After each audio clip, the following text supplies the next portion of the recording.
ఉమెన్కి అయినా సరే ఏ ప్రాబ్లం ఉన్నా సరే శక్తి టీంకి కంప్లైంట్ చేయొచ్చు. శక్తి టీంకి కంప్లైంట్ చేయడం వల్ల మీ డీటెయిల్స్ ఏమైనా గోప్యంగా ఉంచాలి అన్నా సరే అదంతా శక్తి టీం చూసుకుంటారనమాట. ఇది ఎటువంటి ఇష్యూ అంటే పెద్దవాళ్ళైనా పిల్లలైనా సరే హెరాస్మెంట్ అనేది మనకి ఎలా ఉంటుంది, ఎవరి నుంచి ఉంటుంది, బ్యాడ్ పర్సన్స్ నుంచి. ఓకేనా, బ్యాడ్ పర్సన్స్ నుంచి ఏ హెరాస్మెంట్ ఉన్నా సరే శక్తి టీంకి కాల్ చేయాలి. పోలీస్ ఎమర్జెన్సీ నెంబర్ తెలుసా మీకు? చెప్పండి ఒకరు. వెరీ గుడ్, బాగా చెప్పారు. కాకపోతే 100 అనేది ఇప్పుడు తెలంగాణ వర్క్ అవుతుంది, మనది కాదు. ఓకేనా, మన ఏపీ అనేది 112. ఏంటి?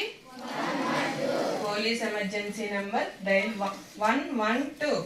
ఓకే, రాసుకుంటున్నారు చాలా మంది. ఈ విషయం మీ ఇంటి దగ్గర పేరెంట్స్ కూడా చెప్పండి. తల్లి అందరూ 100 అనుకుని 100 చేసేస్తున్నారు. ఏదైనా ఇష్యూ ఉంటే ఆ 100 చేసిన వెంటనే అది ఎక్కడో తెలంగాణ వెళ్ళిపోతుంది. నెక్స్ట్ మళ్ళీ మీకు ఏ నెంబర్కి చేయాలో తెలియక ఆ ప్రాబ్లం అలాగే ఉంటుంది. కాబట్టి మీరు ఎనీ ఎమర్జెన్సీ 112కి డైల్ చేయాలి. ఓకేనా? అలాగే మీరు అందరూ చదువుకుంటున్నారు. ఇప్పుడు మీ ఫోకస్ అంతా దేని మీద ఉండాలి? Study study study. కానీ మీరు ఏం చేస్తున్నారు? ఇంటికి వెళ్ళిన దగ్గర నుంచి ఏం చేస్తున్నారు? మొబైల్స్. అవునా, మొబైల్స్ చూస్తున్నారు. అవునా కాదా? మీకు మొబైల్స్ చూడడం వల్ల ఈ వయసులోనే సైట్ ప్రాబ్లం వచ్చేస్తుంది. అవునా?